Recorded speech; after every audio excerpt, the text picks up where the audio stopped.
Sempat disebut gila, kisah Alwi Johan Mudik Bermodalkan Nebeng, terinspirasi sebuah novel. Mudik ala Alwi Johan menjadi perbincangan di media sosial. Mudik Alwi terbilang unik, beda dengan pemudik lainnya. Alwi Johan tak bermodal saat mudik, namun ikut nebeng ke kendaraan orang lain dari Jakarta ke Temanggung.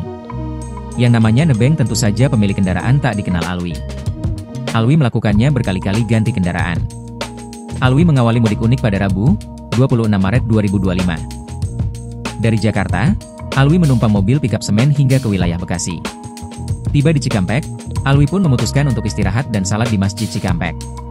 Setelah beristirahat, Alwi kembali ke pinggir jalan untuk mencari tumpangan. Terlebih selama 1 jam lamanya Alwi berdiri mencari tebengan.